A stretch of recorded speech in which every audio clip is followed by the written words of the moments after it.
Do you feel any pressure, either of you, to prove that you're black by supporting Biden? I'm over it. Well, I'm older than Justin, much older, and I went through this with Obama, Yeah. and it was horrible actually. The to be black and not an Obama fan, it was quite terrible, and people don't understand. And it's there aren't many people who really pay attention to politics, who really pay attention to the news, and basically they know the surface. Okay, it's a Democrat, that's good. It's the first black president, and unless you had reached that level of political awareness, people were just going to go along with. I mean, talk about propaganda. Do you remember he was inaugurated on King's birthday? Do you remember that? It was Yeah. horrible. Jeez. Yeah. It was just like equating this man with a president of the United States, the leader of the Right. empire, Right. with this man who was killed by the empire, Mhm. who died because he fought for the people. So yeah, there's that pressure exists. But having my point is, I'm over it. You can't, having gone through that, nobody can try to intimidate me into supporting someone who said of the crime bill, what did he say? We do everything but hang you for jaywalking or something like Jesus that. fuck. So Yep. no, I don't think I knew that part. that's Yeah, and then he would let you know he supported every single crime Yeah, bill. right. Every Every major single minor crime bill yep. has the name of the senator from Delaware From on it. Delaware. Yep. Yep. He also lied about the man who killed his wife twice at least. I mean, it's tragic. His wife was like in a car crash, but it wasn't the fault of the guy who ran into her car. And Biden would say like this is a guy who liked to drink his lunch instead of eat it. And he said that twice. And the daughter of the guy was like, he never had any evidence of that. No one they investigated that. He was never brought up on that, and it was very upsetting for this guy. He's probably the most notorious liar, I in know. the government right now. You know what I mean? Like, Yeah. and of course, you get to be the president if that's the case. Well, that was one of the things that was so upsetting about the Tara Reade thing, is that like everyone was calling her a liar and questioning her credibility. It's like, you know that Biden has told a lot of lies. Like, I guess Tara Reade should have run for president instead of accusing Biden of sexual Well, assault. speaking of propaganda, I mean, the fact that Biden is president at all. Yeah. Talk about censorship and propaganda. I Yep. mean, his very presence in the office is the proof of that, and proof of this. That people get upset. You can't say America has an oligarchy. Yeah, we do. Right.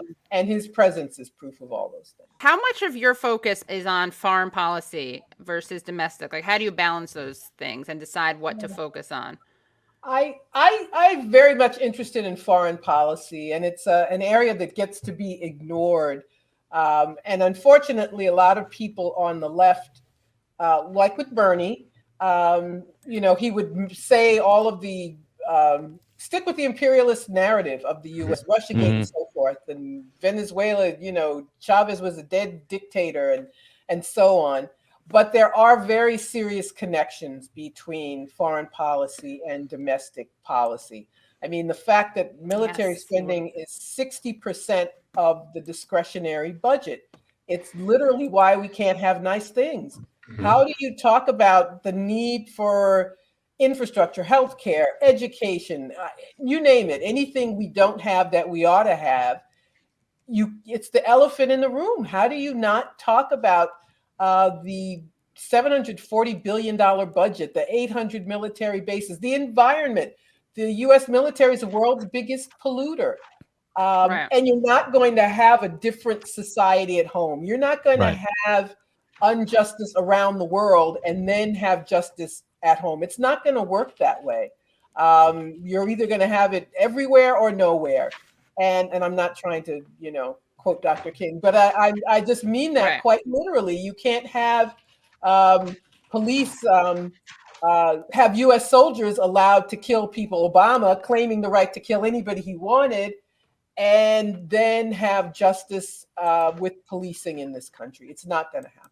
Right. And you wrote about the storming of the Capitol, and you mentioned how it was the kind of the chickens coming home to roost. It's what the U.S. does all over the world. Yeah. That the U.S. can decide that Venezuela's election was fake. And so we have to starve people into submission in Venezuela or Ukraine. Does anybody ever point out the president of Ukraine was elected and the U.S. sided with people who are actual Nazis to get rid of him? So many countries that Cuba, how does the United States decide that Cuba gets to be economically strangled for 60 years and to put people in office and take people out of office? This is what the U.S. does all the time. So this, whatever it is you want to call it, insurrection, coup attempt, whatever, it's what the U.S. does successfully all over the world. Yeah, the only thing that's different about this coup attempt is that it wasn't a foreign government running it. You know what I mean? Like they didn't really get like assistance. Although to be honest with you, it was there were people that knew about it in the intelligence agencies. So maybe it is similar to all the other coup attempts. To be honest with you, right? Yeah, that Proud Boys leader guy was like a big time FBI informant, and I'm like, I read that article, and I was like, okay, like informant. I'm like, he knows all these people at the FBI. I'm like, the Proud Boys is like FBI affiliated, if you ask my opinion on that particular article. Yeah, I haven't read that. I have to read that. It was. I was not surprised. They kept talking about, well, the leader of the Proud Boys is an Afro-Latino, so they're not racist. Yeah. All of a sudden, he's an FBI asset. Yeah, but they have a lot of that was a. Yeah. For me, it's a big thing. It really is, and I think it's the thing that frustrates me the most is that in America, it seems like we live in such a bubble that we have no earthly clue what we're doing. Like, I bet you if you polled a majority of Americans, they would have no idea, one, what countries were bombing. They wouldn't even be able to point those countries out on that. Right. And that's what's so horrifying about it. And like Margaret said, I think it does affect, our domestic policy. And the thing that has been most frustrating for me about the progressives in Congress is they really are completely in lockstep with the leadership of the party on Venezuela, on a lot of these foreign policy issues that they should be, up on. They should be fighting, for leftist ideas on that. But in reality, they're just neoliberals on foreign policy at the end of the day, which is super unfortunate. It's been a long time since there were any real lefties in Congress. I mean, I'm old enough to remember. There were always like a couple real lefties in Congress who would speak out against U.S. foreign policy. Apparently, that's not going to happen anymore. They all just march in lockstep. There was a point when members of Congress broke on the issue of Vietnam or spoke out against the first invasion of Iraq, and now no one. Well, they've gotten rid of them, so everybody got the message. Right, yeah. I mean, obviously everyone knows I'm a huge Bernie fan, but I'm very disappointed in his, standing the 1400 thing. I do think that there's a difference between Bernie Sanders and some of the squad, especially on something like sanctions. I don't not have belief that they could be pushed to do the right thing, the way I do have a disbelief about other Dems.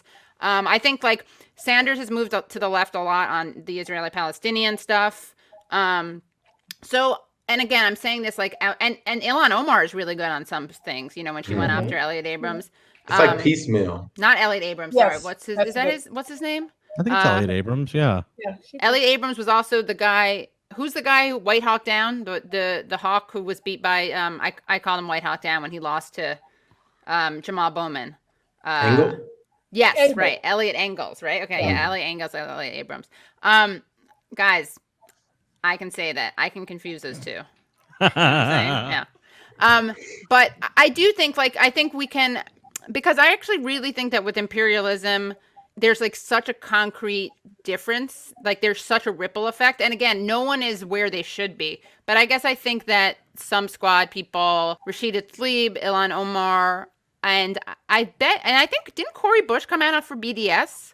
So I think she did, or she said something that, but I guess on that, I really do feel as much as I'm tempted to be oh, all these people are neoliberals, and they are in many ways, I do think that there's the potential to move them.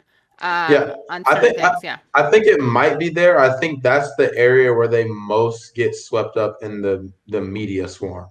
They're very afraid for the media to be against them on foreign policy. Yep. So if they're not super knowledgeable about that, they're like ALC said, they're going to defer to leadership. Sure, right. Which you can't do in this case, yeah. Right, which in this case is not. You can't do that. Right. But Yeah. that's on us. Is I think I know all this talk of moving people left, we have to make the effort, and as I was saying earlier, be as determined to take public stances as people on the right are, because I think on the issue of sanctions, for example, I don't know that most Americans know that 50,000 Venezuelans have been killed by sanctions, that people in Iran and Syria can't get medicine. I don't think people know they don't that. think of it as violent. And I don't know how much attention members of Congress pay. Right. So that's where the movement needs to take off.